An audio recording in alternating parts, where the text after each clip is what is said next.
माँ, आपने गर्मी में शादी क्यों रख दी? गर्मी में शादी कौन करता है? ठंडी में कितनी शादियाँ रहती है और लोन का रेट आसमान छूने लगता है। मगर माँ, मगर वगैरह कुछ नहीं, ठंडी में कंबल और रजाई की जरूरत पड़ती है और गर्मी में शादी होगी तो ये सब के पैसे बच जाएंगे।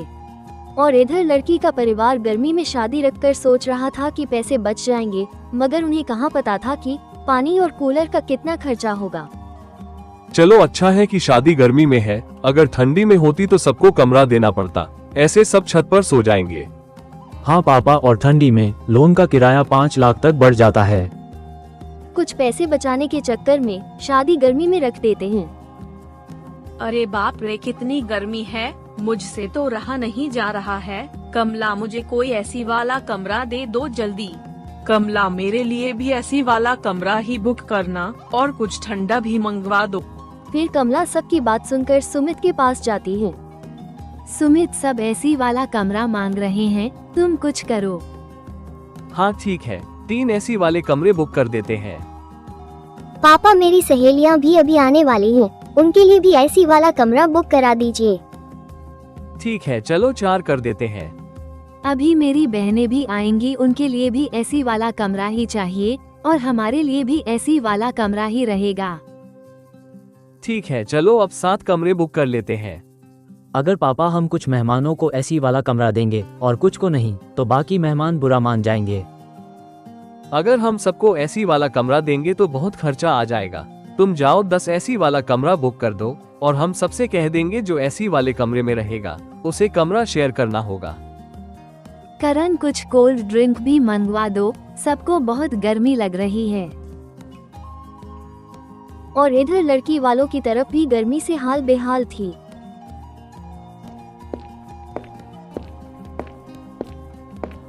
सिमरन, अभी तक तुम तैयार नहीं हुई हो, बारात आती ही होगी। माँ, इतनी गर्मी है कि लहंगा पहनने के बारे में सोचती हूँ तो गर्मी लगने लगती है। मगर ऐसे कैसे चलेगा, तुम्हें तैयार होना ही है, इन कपड़ों में तो शादी करोगी नहीं। सिमरन किसी तरह लहंगा पहनकर तैयार हो जाती है, मगर गर्मी की वजह से उसकी हालत पूरी हो रही थी।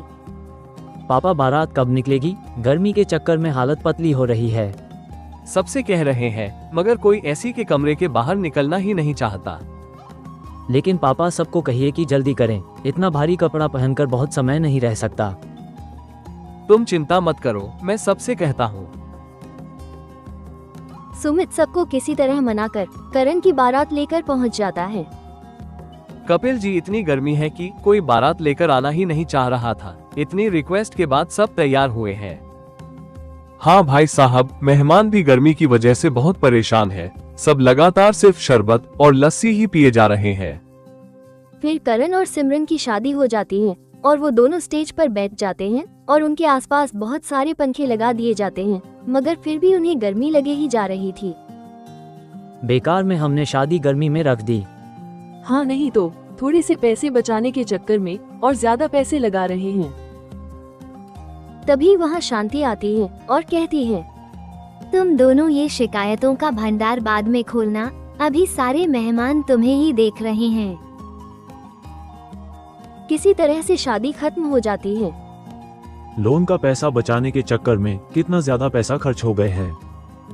हाँ बेटा, हमने ये सोचा ही नहीं था कि सबको एसी वाला कमरा चाहिए और जूस और पानी का भी कितना खर्चा हो गया।